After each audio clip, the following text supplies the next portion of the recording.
William Carter was in the middle of a business dinner when a small voice interrupted him. "Excuse me, sir." He turned to find a little girl with bright blue eyes staring up at him. She hesitated, then lifted her wrist, revealing a birthmark identical to his own. "My mom told me that if I ever found someone with this," she whispered, "he might be my dad." The world around him faded. His past had just found him, and it had his eyes. William sat in one of New York's finest restaurants, a sanctuary of velvet drapes and polished silver where deals were sealed in whispers. The evening was routine, another merger, another night on autopilot. His partners debated acquisitions, but William's thoughts wandered. At 38, his empire was ironclad, built on discipline, yet a hollow ache lingered, unexplained. He swirled his wine, sharp blue eyes drifting over the elite crowd, bankers, actors, familiar faces, until that voice pierced the hum. The girl stood alone by his table, no older than 8, clutching a napkin. Her blonde waves framed a pale face, those blue eyes unnervingly like his own. His partners paused, sensing the oddity, but William ignored them. "Are you lost?" he asked, voice steady, curiosity edging in. She shook her head, blonde curls swaying. No frantic parent appeared. No waiter intervened. The restaurant's glow cast her in soft light, her faded green dress out of place among tailored suits. "What's your name?" William pressed, leaning forward. "Sophie," she said softly, eyes darting to his wrist. "Can I see your arm?" William frowned, rolling up his sleeve. There it was, his star-shaped birthmark mirrored on her small wrist, his breath caught, wine glass nearly slipping. "What did you say?" he asked, voice low, urgent. Sophie swallowed, twisting the napkin. "My mom said, if I found someone with this mark, he might be my dad." The words hit like a cold wave. His partners murmured, but William's focus locked on Sophie. "Who's your mother?" he asked, though a name already clawed at his memory. "Rachel Evans," she whispered, her voice trembling. Rachel. His college love, 9 years gone, left behind when he chased ambition across the Atlantic. He'd chosen boardrooms over her laughter, convinced love was a distraction. Now, this girl, Sophie, stood here, her eyes a haunting echo of his own. "Where's your mother now?" he asked, dreading the answer. Sophie's gaze dropped to her scuffed shoes. "She died last month." The air thickened. Rachel, dead. He hadn't known, hadn't reached out, hadn't cared enough to try. Guilt coiled in his chest, sharp and unfamiliar. Sophie stood waiting, small hands fidgeting, her vulnerability a mirror to his failure. "Who's looking after you?" he asked, voice tighter. "Mrs. Harris," Sophie said, "our neighbor. She took me in, but she says it's not forever." William's jaw clenched. His daughter, his, shuffled between homes like an afterthought. He stood, 6'2" frame towering over her slight one. "Come with me," he said, not harsh, but firm. Sophie hesitated, then nodded, clutching her napkin as he guided her past velvet booths to the glass doors. Outside, Manhattan pulsed. Neon signs flashing, taxis weaving through the grid. William opened his sedan's door, its black leather gleaming under streetlights. Sophie climbed in, looking tiny against the seat, her fingers tracing a woven bracelet on her wrist, old, frayed, not hers. "Was that your mom's?" he asked, sliding behind the wheel. She nodded, eyes distant. "She wore it always." William started the engine, gripping the wheel to steady himself. "Where's Mrs. Harris live?" "Brooklyn," Sophie said. "But she brought me here tonight, said I should find you." His grip tightened. A neighbor dragging his daughter to a restaurant to confront him? Anger flared, then faded. Sophie's presence was the real weight. "Did your mom ever talk about me?" he asked, merging into traffic. "She said you were far away," Sophie murmured. "Busy. That you didn't know about me." Rachel's voice echoed in those words, softening his absence. "She should have told me," William said, half to himself. Sophie stayed quiet, watching the city blur past, her bracelet catching the dashboard's glow. "Did she say why she kept it secret?" he pressed, voice softer. Sophie shook her head. "Just that. You had your own path." The sting deepened. Rachel had protected him, even as she raised their child alone. "Do you have anything with you?" he asked. "Clothes, a bag?" "It's at Mrs. Harris's," Sophie said. "I didn't know if you'd want me to stay." Her uncertainty cut deeper than guilt. "You're staying with me," William said, sharper than intended. Sophie's eyes widened, searching his face. He exhaled, softening. "Tonight, you're with me. We'll sort the rest tomorrow." They drove to his mansion, a glass and steel fortress on the city's fringe, its manicured lawn stark under floodlights. Sophie's mouth parted. "This is your house?" she asked, voice small, awed. "Yes," William said, parking. Inside, the marble foyer loomed, cold and silent. Chandeliers casting sharp shadows. Sophie's sneakers squeaked, her eyes wide at the vastness. "It's different," she said, clutching her bracelet. "Different." The word landed oddly, his home suddenly alien through her gaze. "Let's find you a room," he said, leading her up a curved staircase. He opened a guest suite, cream walls, king bed, minimalist decor.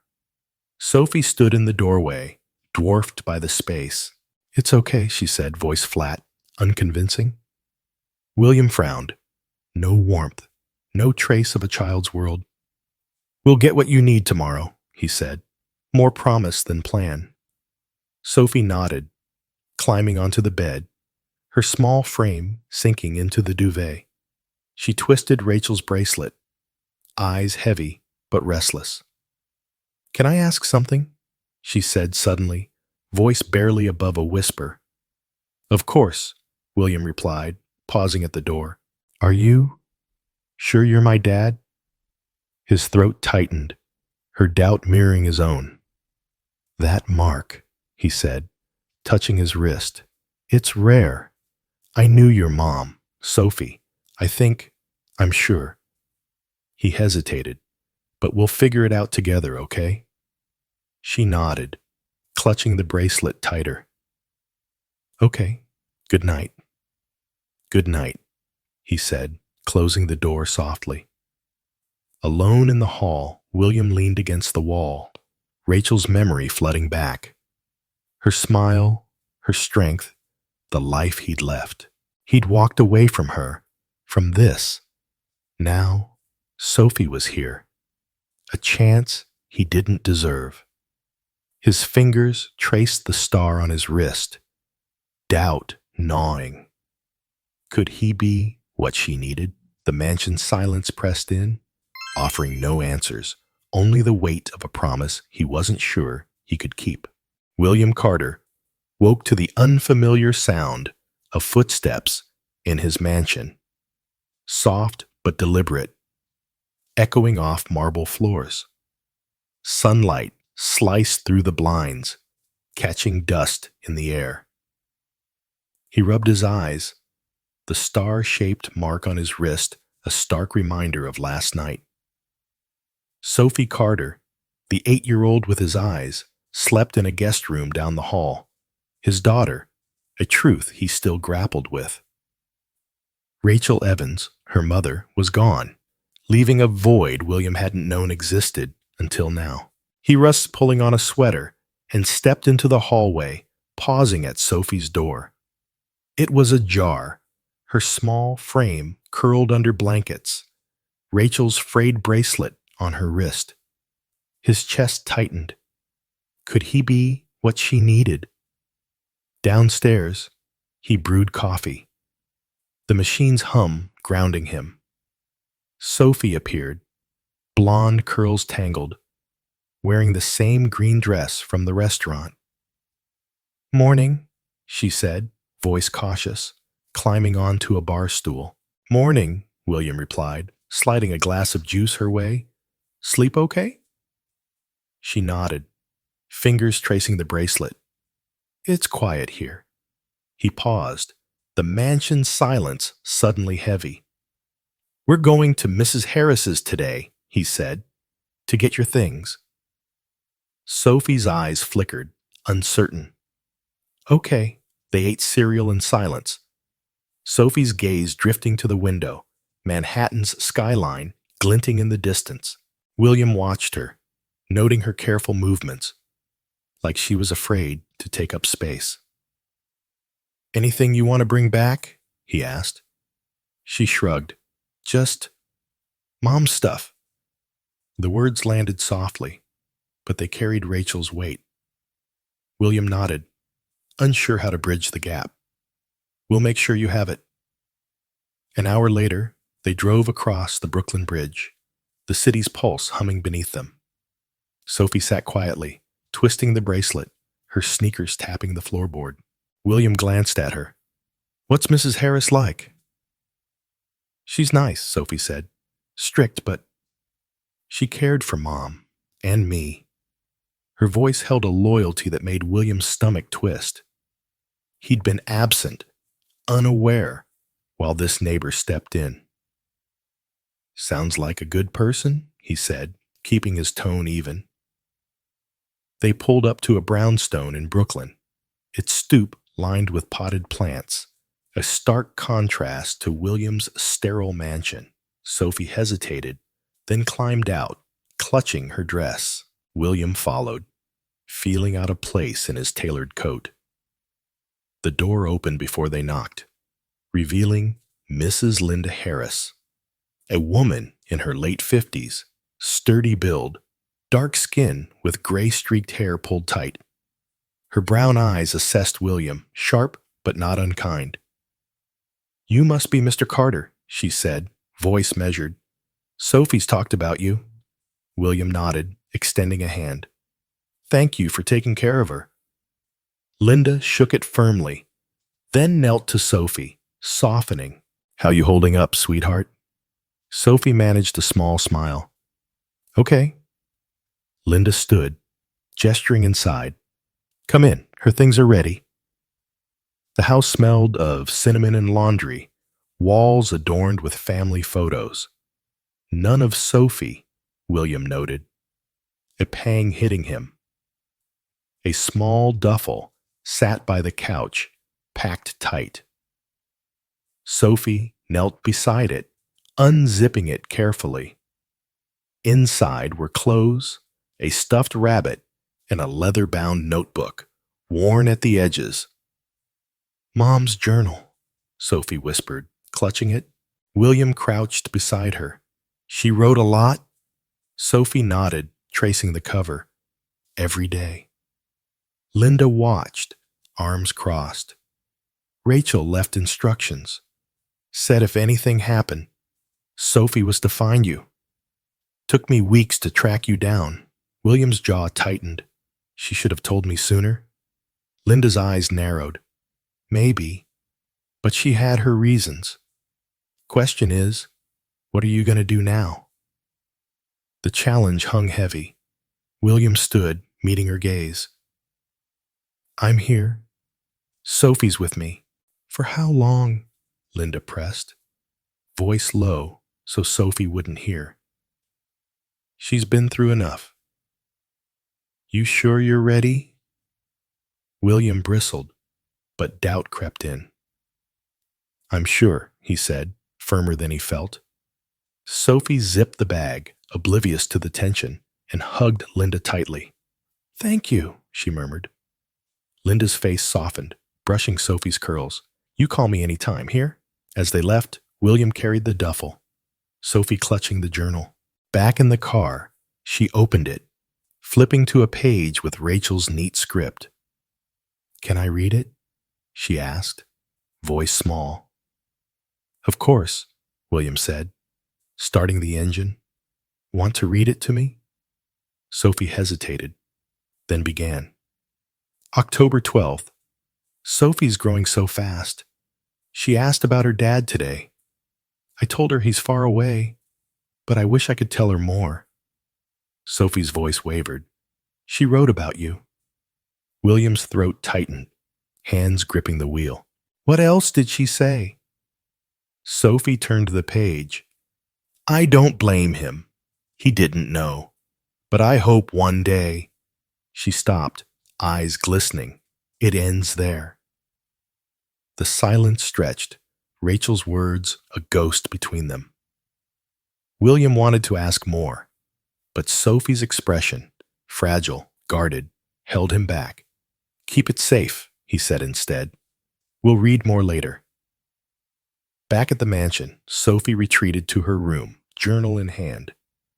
William paced the study, Rachel's absence louder than ever.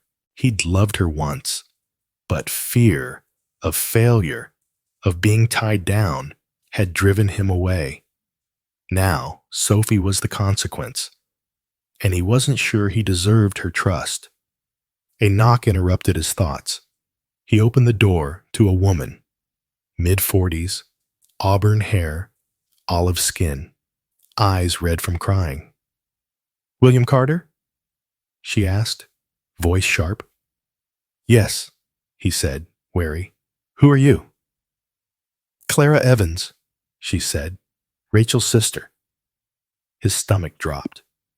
Rachel had mentioned Clara, fiercely protective, back in college. I didn't know you were in town, he said, stepping aside. Clara entered, her coat damp from drizzle. I came as soon as I heard. Sophie's here? She's upstairs, William said. Safe? Clara's eyes flashed. Safe? You didn't even know she existed until yesterday. Rachel raised her alone because you walked away.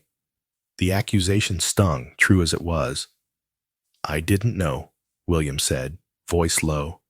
If I had, you would have what? Clara cut in. Come back? Rachel waited, William. She believed in you, even after you chose your career over her. William's jaw clenched. I can't change that, but I'm here now. Clara studied him, skeptical. Sophie's not a project you can manage. She's lost her mother, her home. You want her? Prove you won't run again. How? He asked, frustration rising. Earn her trust, Clara said, and mine. Rachel left me as Sophie's guardian if you fail. Don't think I won't step in. The threat landed hard. William nodded, holding her gaze. I won't fail her. Clara's expression didn't soften. We'll see. She handed him a card. Call me when Sophie's ready to talk. She deserves to know her family. After Clara left, William sank into a chair, head in hands. Clara's words echoed Linda's. Doubt in his ability to be a father. He thought of Sophie, alone with Rachel's journal, and wondered what else it held. Had Rachel hated him? Forgiven him? The uncertainty gnawed. He climbed the stairs, pausing at Sophie's door. She sat cross-legged on the bed, journal open, bracelet glinting. Find anything? He asked, leaning against the frame. She looked up, eyes guarded. Mom wrote you were good once, but you left. The truth hurt, unfiltered by Rachel's kindness. I was young, William said, sitting beside her. Scared. I thought I was doing the right thing. Sophie's fingers tightened on the journal. Mom said you might not want me. His heart sank. She was wrong, he said, voice firm. I want you here, Sophie, but I need you to tell me what you want. She hesitated, eyes searching his. I don't know. Mrs. Harris's house. It feels like home. This doesn't. Her honesty cut deep. The mansion, his pride, was a shell to her. We'll make it yours, he said, whatever it takes. Sophie nodded, but doubt lingered in her gaze. Can I keep Mom's journal? Always, William said, and we'll read it together whenever you're ready. She clutched it closer, a lifeline to Rachel. Okay. William stood, leaving her to her thoughts. Downstairs, he dialed Linda's number, voice steady, despite the churn inside. Mrs. Harris, it's William Carter. I'd like to talk about Sophie, her school, her routine. I want to get this right. Linda's pause was heavy. Good start, Mr. Carter, but it's not about lists. It's about showing up every day. I will, he said, hoping he meant it. As night fell, William stood by the study window, city lights blurring below. Sophie's doubt, Clara's challenge, Linda's skepticism. They pressed against him, heavier than any deal he'd closed.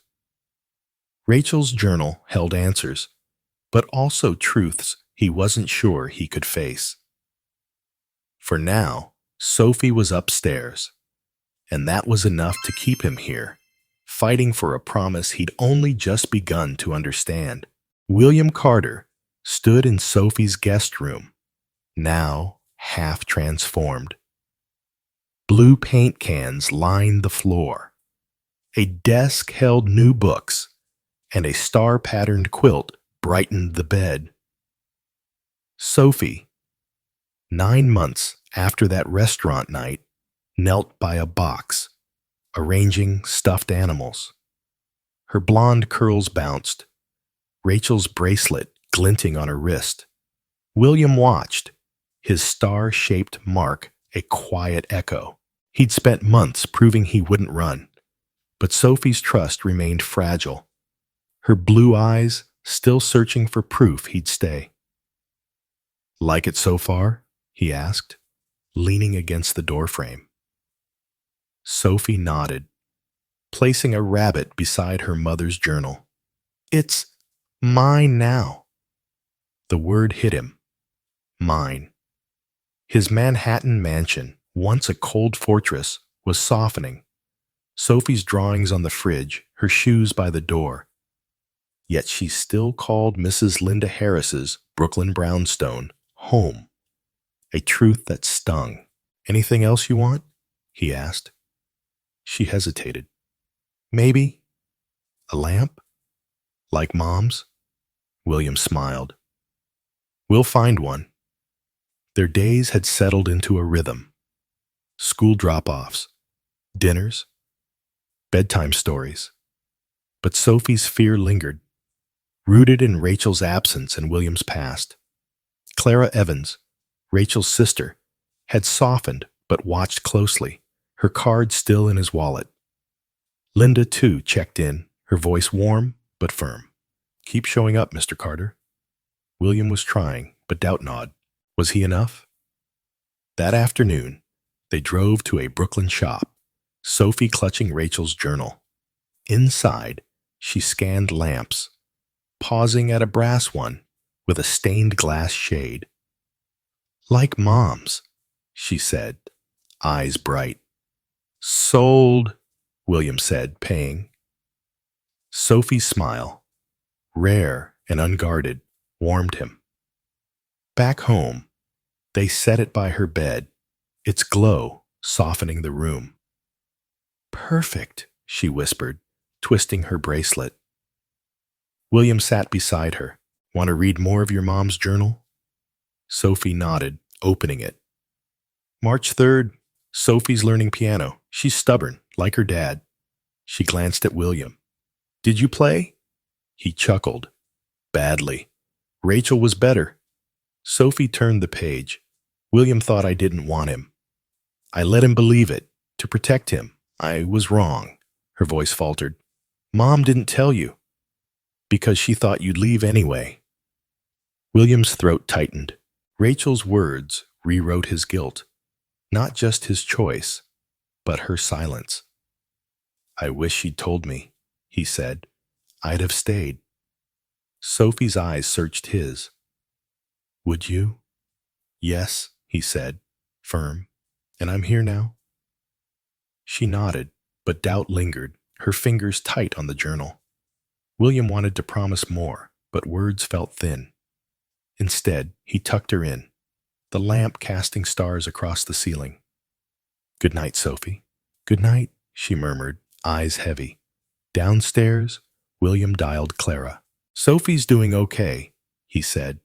Rooms coming together. Clara's voice was cautious. She mentioned Rachel? Yeah, we read her journal. It's helping. A pause. You're trying, William. I see that. Can I visit tomorrow? Of course, he said. She'd like it. The next day, Clara arrived, auburn hair tied back, her olive skin flushed from the subway. Sophie ran to her, hugging tight. Aunt Clara! William watched, an outsider to their bond, but Clara met his gaze with a nod. Not warmth, but progress. They sat in the living room, Sophie showing Clara her drawings. This is Mom's lamp, she said, pointing to a sketch. Clara's eyes softened, tracing Rachel's bracelet on Sophie's wrist. You're keeping her close, Clara said, then turned to William. Rachel would have liked this, but Sophie needs more than a room. I know, William said. I'm cutting work hours, more time for her. Clara raised an eyebrow. Big change for you? For her, he corrected. Sophie glanced up, listening, and William felt her gaze, hopeful, wary. Later, they walked to Central Park, spring air crisp, trees budding green. Sophie skipped ahead, kicking pebbles, while Clara spoke low. I blamed you for Rachel, but her journal, she blamed herself too. You both messed up. William nodded, hands in pockets. I can't fix that, but I can be here now. Clara studied him. Keep it up, and I won't fight you for her. Relief hit, tempered by her warning. I will, he said. Sophie called them to a bench, pulling out the journal. One more, she said, opening it. Sophie's my star. I hope her dad finds her someday. Her voice broke. She wanted you to. William's eyes stung. I'm glad I did. Sophie leaned against him, small but certain. Clara watched, her guard lowering. They sat, city hum fading, park alive with joggers and birds. Sophie's trust wasn't whole, but it was growing. Weeks later, William met Linda at her brownstone, Sophie playing nearby. She's settling, Linda said, pouring tea. But she misses this place. I know, William said. I'm not replacing it, just adding to it. Linda's eyes softened. You're doing better than I thought. Keep listening to her. He nodded, glancing at Sophie, laughing with a neighbor's dog. Always. Back home, Sophie's room was hers. Blue walls, lamp glowing, drawings pinned up. She still kept Rachel's journal close, but her smiles came easier. William worked less, his empire second to school plays and piano lessons, Yet challenges lingered. Sophie's quiet moments, missing Linda's warmth, his own fear of failing her.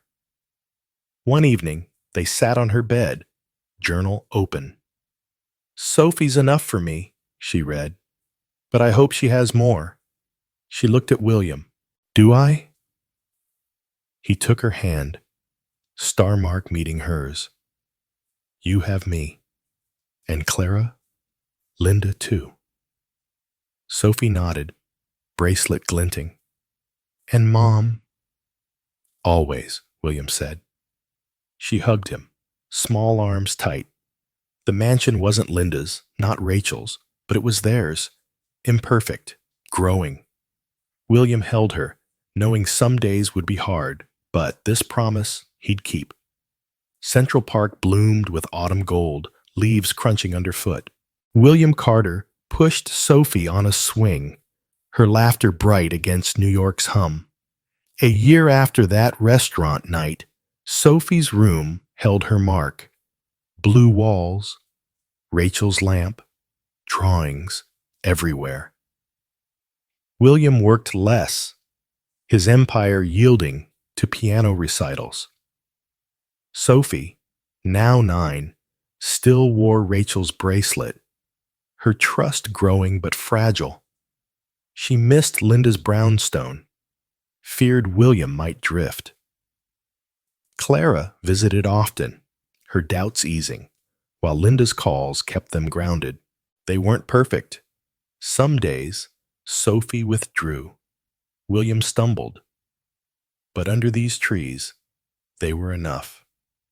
Rachel's journal rested on Sophie's shelf. Its last words read, "Sophie's my star." She'd found her dad.